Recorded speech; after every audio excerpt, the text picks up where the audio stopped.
Hello everyone and welcome to another Star Rail lore video. Today I'll be going over the lore presented in the Broken Keel Planar Ornament set.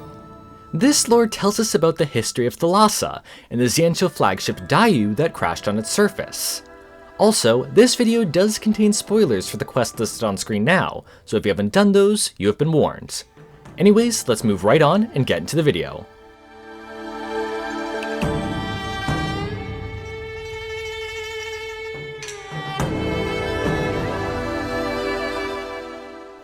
Thalassa is an oceanic planet consisting of a vast ocean and several islands.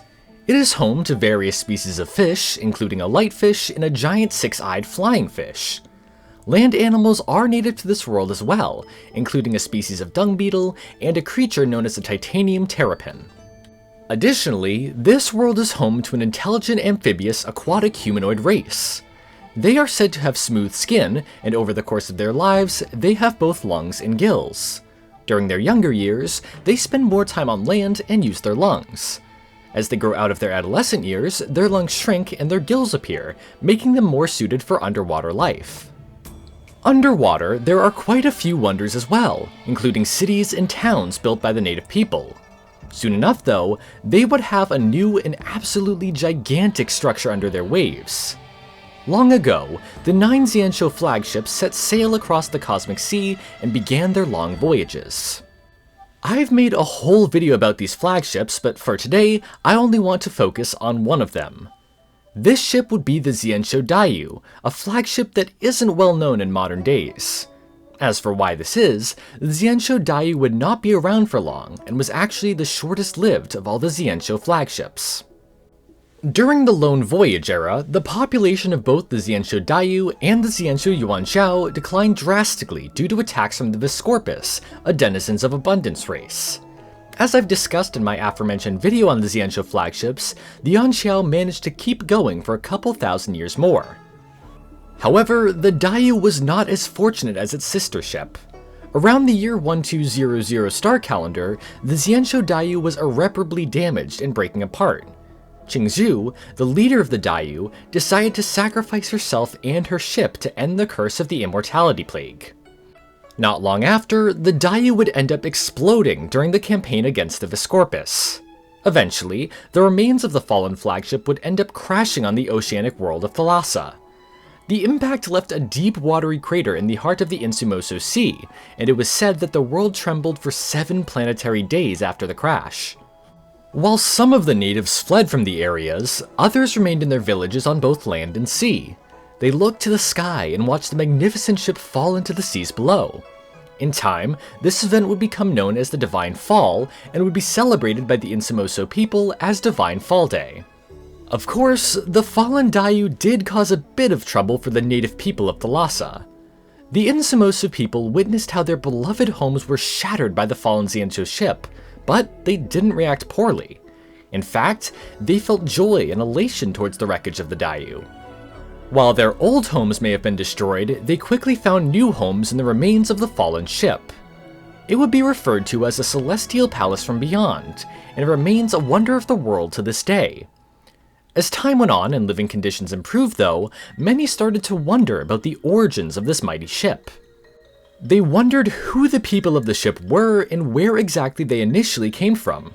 Eventually, they would get their answer from none other than the Xianzhou Alliance themselves.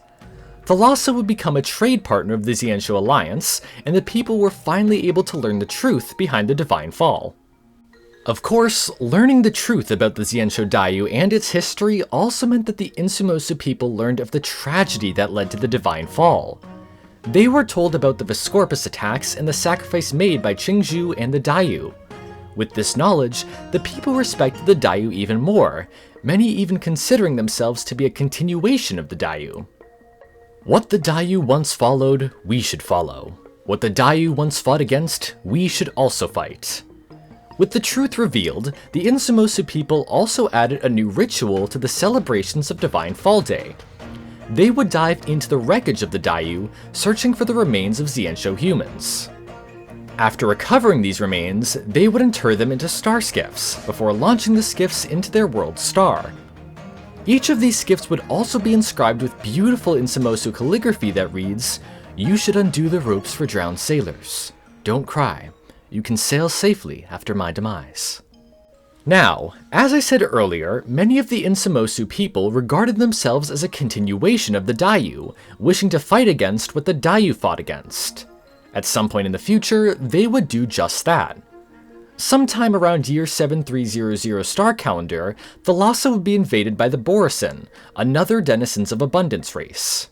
Luckily, the Xianzhou Luofu's High Cloud Quintet would arrive to help out in the battle. They would successfully manage to drive out the Borisin and save Thalassa and its people. This wouldn't be the only conflict that Thalassa faced though. Another conflict occurred at an unknown point on Thalassa against abominations of abundance. 3 of the Xianzhou flagships, namely the Yuchui, the Yaoqing, and the Fanghu would be present for the battles. While they pressed a strong offense for some time, their hope of success would soon be lost, and it was divined that they would face defeat in the conflict on Thalassa. Even though it looked like the Xianzhou and Thalassa had the upper hand, nature had an ace up its sleeve. You see, Thalassa is home to a phenomenon known to the locals as the Devil's Tide. This is a great and dangerous tide caused by the gravitational influence of Thalassa's moon, though it's unknown exactly how often this phenomenon occurs. While they may have lost the battle due to the unexpected Devil's Tide, Thalassa did not fall, and still remains a trade partner of the Xianzhou Alliance to this day. Many people still visit the beautiful oceanic world in the present day, taking in all the wondrous sights that the world has to offer. With that said, Thalassa seems like quite a good destination for us to eventually visit aboard the Astral Express. Unlike the previous 2 worlds I've talked about, Thalassa is still a thriving planet with wondrous sights to see. It may be a while before we visit another Xianzhou-related location, but it's still fun to speculate. Starting with enemies, a water world like Thalassa could give us very interesting and unique creatures to fight against. Abominations of abundance would likely be present on this world, but they could have been influenced by this planet and taken on more aquatic elements. Additionally, we could fight against hostile aquatic creatures native to the planet. We know from Yanqing's companion mission that carnivorous tetras are native to Thalassa, so they could be one of the enemies we face. They could even bear resemblance to the illumination dragonfish we see on the Luofu.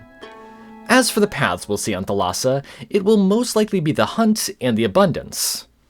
Upon our first visit to a Xianzhou world, we didn't get a Hunt Trailblazer, so Thalassa could give us that opportunity.